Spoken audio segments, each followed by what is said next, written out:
السلام علیکم کلاس 7، امید کرتی ہوں آپ سب خیریت سے ہوں گے۔ کلاس 7 میں نے آپ کو اسلامیات کا چیپٹر نماز جنازہ ایکسپلین کیا تھا، اس کے آگے کی ایکسپلینیشن ہم کرتے ہیں۔ نماز جنازہ پڑھنے کا طریقہ یہ ہے، آپ کا پیج نمبر 10 پر سب سے اوپر والی ہیڈنگ، سیکنڈ ہیڈنگ دیکھیں، نماز جنازہ کا طریقہ۔ میں نے اس سے پہلے آپ کو ایکسپلین کرا تھا کہ نماز جنازہ کیا ہے، اس کو کس طرح ادا کرتے ہیں، اس کی فرضیت اور اس کی اہمیت کے بارے میں بتایا تھا۔ آج اس کا طریقہ سمجھانا ہے۔ تکبیر تحریمہ کے بعد ہاتھ باندھ لیے جائیں، امام و مقتدی ثنا پڑھیں، پھر بغیر ہاتھ اٹھائے تکبیر کہیں، اب درود شریف درود ابراہیمی پڑھیں، پھر بغیر ہاتھ اٹھائے تکبیر کہیں اور میت کے لیے دعا پڑھیں، بغیر ہاتھ اٹھائے تکبیر پڑھیں اور اس کے بعد پھر سلام پھیر دیں۔ مرد اور عورت کی میت کی ایک ہی دعا ہے جو مندرجہ ذیل ہے۔ اچھا، میں نے آپ کو بتایا تھا کہ کس طریقے سے یہ نماز جنازہ ادا کی جائے گی۔ نماز جنازہ کے اندر نہ ہی رکوع ہوتا ہے، نہ ہی سجدہ ہوتا ہے، صرف تکبیر ہوتی ہے اور اس کے لیے خاص دعا کی جاتی ہے جو مرد اور عورت دونوں کے لیے ایک ہی ہوتی ہے۔ دعا دیکھ لیجئے نیچے کلاس۔ اللہم اغفر لحینا و میتنا و شاہدنا و غائبنا و صغیرنا و کبیرنا و ذکرنا و انسانا، اللہم من احییتہ بنا و احیا و علی السلام و علی الاسلام ومن توفیتہ منا فتوفہ علی الایمان۔ اس کا ترجمہ دیکھیے۔ اے اللہ، تو ہمارے زندہ مسلمانوں کو بخش دے اور ہمارے مرے ہوئے مسلمانوں کو بھی، اور ہمارے حاضروں کو بھی، اور ہمارے غائبوں کو بھی، اور ہمارے چھوٹوں اور بڑوں کو بھی، اور ہمارے مردوں اور عورتوں کو بھی۔ اے اللہ، ہم میں سے جسے تو زندہ رکھے تو انہیں اسلام پہ زندہ رکھ، اور تو جسے موت دے اسے ایمان کی حالت میں موت دے۔ ناز اس سے بہترین دعا مرنے والے کے لیے وہاں موجود کسی اور انسان کے لیے کیا ہو سکتی ہے؟ آپ اس کے الفاظ پہ غور کریں کہ کس طرح سب کو ایک دعا میں لا کے جمع کر دیا گیا ہے، اور کتنی عظیم اور بڑی دعا مانگی گئی ہے کہ جو ہمارے غائب ہیں، یعنی جو اس وقت نماز جنازے میں موجود نہیں ہیں، ان کے لیے بھی دعا ہو رہی ہے، اور جو نماز جنازے میں موجود ہیں ان کے لیے بھی۔ اور ظاہر سی بات یہ میت کے لیے تو ہو ہی رہی ہے آف کورس، لیکن ان کے لیے جو پیچھے جماعت میں موجود ہیں ان کے لیے بھی کتنی بڑی دعا کی جا رہی ہے، یعنی ان سب کے لیے بخشش کی دعا کی جا رہی ہے کہ اللہ تعالیٰ بخشش فرما اور ہمیں ایمان کی موت اور ایمان پہ سلامتی اور ایمان کی موت۔ راز ایمان پہ سلامتی تو اللہ تعالیٰ ہمیں رکھے سلامت، لیکن ایمان کی موت یہ ہمارے لیے بہت بہت بہت بڑی دعا ہے جو ہمیں مانگنی چاہیے کہ ایمان پر اللہ تعالیٰ ہمیں موت نصیب فرمائے، اللہ تعالیٰ ہمیں ایسی حالت میں موت دے کہ ہمارا ایمان پر خاتمہ ہو۔ اس کے بعد نیچے دیکھیے، اگر نابالغ بچی یا بچے کا جنازہ ہو تو یہ دعا پڑھیں۔ اچھا کلاس، نابالغ یعنی جو بلاغت کی عمر تک نہ پہنچا ہو، چھوٹا بچی یا بچہ جو انتقال کر جائے، ان کے لیے تھوڑی دعا الگ ہے، اس کا دیکھیے نیچے۔ اللہم اجعلہ لنا فرطا واجعلہ لنا اجرا وذخرا واجعلہ لنا شافعا ومشفعا۔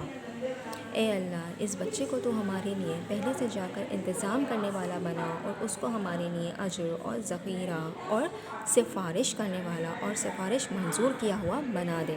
کلاس دیکھیے، جو بچہ یا بچی جس کا کوئی گناہ نہیں، جس کا کوئی قصور نہیں، جو ایک طرح سے اللہ تعالیٰ کا حکم یہ کہ بس اس کی موت آ گئی، وہ بیچارہ اس دنیا میں زیادہ عرصے نہ رہا، اور نہ ہی اس نے کوئی ایسا گناہ کیا، کیونکہ وہ نابالغ تھا۔ نابالغ کا اللہ تعالیٰ جب تک بالغ نہیں ہوتے، جب تک اس کے اوپر نماز فرض نہیں ہوتی، ظاہر سی بات ہے معاملات اس کے سٹارٹ نہیں ہوتے، دنیاوی معاملات اس کے اوپر حاوی نہیں ہوتے، تو اللہ تعالیٰ نے جب اس کو اپنے پاس بلا لیا تو وہ تو ایک طرح سے گناہوں سے پاک ہو کر گیا ہے، اس کے گناہ نہیں ہیں، تو اللہ تعالیٰ سے اس کی بخشش کی دعا کیوں مانگی جا رہی ہے؟ پھر اس کی بخشش کی دعا نہیں مانگی، بخشش تو اس کے لیے مانگی جائے نا جس کے گناہ ہو۔ جب اس کا کوئی گناہ نہیں ہے تو بخشش کی دعا نہیں ہے، بلکہ یہ وہ دعا ہے کہ اللہ تعالیٰ اس کو وہاں جانے کے بعد اپنے ماں باپ کی نجات کا ذریعہ بنائے، یعنی اس کو وہاں جا کے اپنے ماں باپ کا راستہ آسان کرنے کا وسیلہ بنائے، اور وہ اپنے ماں باپ کو لے کر جنت میں جائے، یعنی وہ خود تو جنت میں چلا گیا، وہ بچہ جس کے کوئی گناہ نہیں وہ تو جنت میں ہی جائے گا نا، وہ تو جنت میں چلا گیا، لیکن وہ اپنے ماں باپ کو بھی اپنے ساتھ جنت میں لے کر جانے والا بنے۔ اچھا کلاس، یہ دیکھیے پیج نمبر 11 پہ نابالغ بچے کی میت کی دعا تھی، یعنی جو بچہ ہو، اور یہ بچی کی میت کی دعا اس کے لیے دیکھیے۔ اللہم اجعلنا لنا فضۃ وجعلہ لنا اجرا وذخرا وجعلہ لنا شافعا ومشفعا۔ اے اللہ، اس بچی کو تو ہمارے لیے پہلے سے جا کر انتظام کرنے والی بنا، اور اس کو ہمارے لیے اجر و ذخیرہ اور سفارش کرنے والی اور سفارش منظور کی ہوئی بنا دے۔ یہ وہی بات ہے جو میں نے پریویس ایکسپلین کری تھی کہ اس کے اپنے گناہ تو ہے نہیں، لہٰذا اللہ تعالیٰ اس کو ہمارے لیے ہمارے حق میں سفارش کرنے والا اور ہمارے لیے جنت میں لے جانے والا بنا دے۔ نماز جنازہ میں شرکت کی اہمیت۔ اسلام میں اجتماعی عبادت کو خاص طور پہ اہمیت دی گئی ہے تاکہ معاشرے میں اتحاد و محبت پیدا ہو، یعنی اسلامی عبادات میں اجتماع یعنی ساتھ مل کر کام کرنے، ساتھ مل کر عبادت کرنے کو بہت اہمیت۔ ہمارے یہاں دیکھ لیں آپ، حج ایک اجتماعی عبادت ہے، نماز اجتماعی عبادت ہے، ٹھیک ہے۔ اس کے علاوہ اس میں ہے کہ اپنے مسلمان بھائی کے مرنے پر اس کے لیے مغفرت کی دعا کرنا اور اس کے لواحقین سے اظہاری ہمدردی اور تعزیت کرنا سب پر فرض ہے۔ دیکھیے کلاس، جو مر گیا ہے وہ تو دنیا سے چلا گیا، لیکن جو اس کے پیچھے رہ گئے ہیں ان کے غم میں برابر کا شریک ہونا، اس کے لیے دعا کرنا اور یہ دعا کرنا کہ اللہ تعالیٰ اس کے لواحقین کو صبر دے، یہ بہت اہم ہے اور انہیں جلدی صبر آتا ہے۔ نماز جنازہ میں شرکت سے متعلق آپ صلی اللہ علیہ وسلم نے فرمایا، جو شخص جنازہ کے ہمراہ جائے تو اسے ایک قرات کا ثواب یعنی ایک پہاڑ کا ثواب ملے گا۔ یعنی آپ سوچیں پہاڑ کی بلندی، آپ ایک نماز جنازہ میں شرکت کر کے اتنا ثواب کما لیں گے کہ آپ کا ثواب اور آپ کی نیکیاں پہاڑوں کے مقابلے میں آ جائیں گی۔ تو اس کو بالکل بھی نظر انداز نہ کریں کہ یہ غیر ضروری کام ہے، بلکہ یہ انسان پر فرض ہے کہ وہ اپنے مسلمان بھائی کے لیے دعا کرے اور اس کی آخری سفر میں اس کا ساتھ دے۔ جو شخص کسی مسلمان کے جنازے کے ساتھ ثواب کی نیت سے چلتا ہے، اس کی نماز جنازہ پڑھتا ہے اور تدفین کے وقت تک موجود رہتا ہے تو 2 حصہ ثواب لے کر لوٹتا ہے اور ہر حصہ احد کے پہاڑ کے برابر ہوتا ہے۔ اور جو شخص نماز جنازہ پڑھ کر تدفین سے پہلے لوٹے تو اسے ایک قرات کا ثواب ملے گا۔ یعنی اس کے 2 الگ الگ اسٹیجز ہیں، ایک تو آپ ساتھ چلے، اس کے ساتھ دیا اور قبر تک گئے، اس کو لحد میں اتارا، وہ کوئی اور بات ہے، اور ایک آپ نماز جنازہ کے بعد رخصت ہو گئے، وہ الگ، یعنی دونوں کا ثواب الگ الگ ہے۔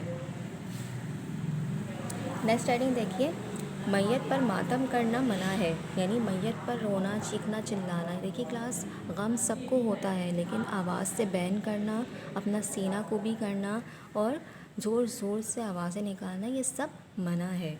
حضرت صلی اللہ علیہ وسلم سے ثابت ہے کہ میت پر چلا کر رونا، بینس کرنا سختی سے منع ہے۔ آپ صلی اللہ علیہ وسلم نے فرمایا، خبردار سنو، اللہ آنکھ سے آنسو بہانے پر اور دل کے رنج پر عذاب نہیں کرتا، بلکہ زبان کی وجہ سے عذاب بے شک کرتا ہے۔ بے شک میت پر اس کے رشتہ داروں کے چلا کر رونے کی وجہ سے عذاب کیا جاتا ہے۔ کلاس دیکھیے، ہم جس کے لیے رو رہے ہیں، جس کے لیے غمزدہ ہیں، کیا فائدہ ہمارے ایسے رونے کا جبکہ الٹا اس کو ہی ہماری رونے کی وجہ سے ایک طرح سے عذاب ہو۔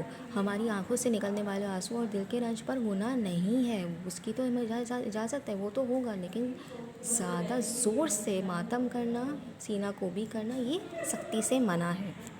اچھا کلاس، لاسٹ میں دیکھیں پیج نمبر 12 پر ایک حدیث میں نبی صلی اللہ علیہ وسلم سے ارشاد ہے، جو شخص غم میں اپنے گالوں کو پیٹے، گریبان پھاڑے اور جاہلیت کی سی باتیں کرے، وہ ہم میں سے نہیں۔ یہ وہی بات ہے کہ اپنے سینہ کو بھی کرنا، گریبان پھاڑنا، چیخ چیخ کر چلانا یا بین کرنا سختی سے منع ہے۔ نماز جنازہ ہمیں موت کی یاد دلاتی ہے، ہمیں یہ خیال آتا ہے جیسے ہم جنازے کو دفنایا جا رہا ہے، کل ہماری موت بھی ایسے ہی ہوگی اور لوگ ہمیں بھی اسی طرح دفنائیں گے، لہٰذا جنازہ جیسی اہم اجتماعی عبادت میں ضرور شریک ہونا چاہیے، ٹھیک ہے۔ اس کے آگے کہ آپ سب جانتے ہیں ہم سب کا یہی اینڈ ہے، ہم سب نے ایک دن دنیا سے چلے جانا ہے، تو یہ ایک عبرت کا مقام ہے ہم سب کے لیے کہ آج جس طرح سے ہمارا پیارا چلا گیا، اس طرح سے کل ہمیں بھی اس دنیا سے جانا ہے۔ ذرا سوچیے میں، دیکھیے اور بتائیے مجھے، اس کا آنسر میں آپ سے نیکسٹ کلاس میں لوں گی کہ نماز جنازہ میں رکوع اور سجدے کیوں نہیں ہوتے۔ یہ آپ سوچیں، اس پر سرچ کریں اور مجھے بتائیں۔ اس کے آگے انشاءاللہ اس کی ورکنگ انشاءاللہ نیکسٹ کلاس میں کنٹینیو کریں گے۔ السلام علیکم۔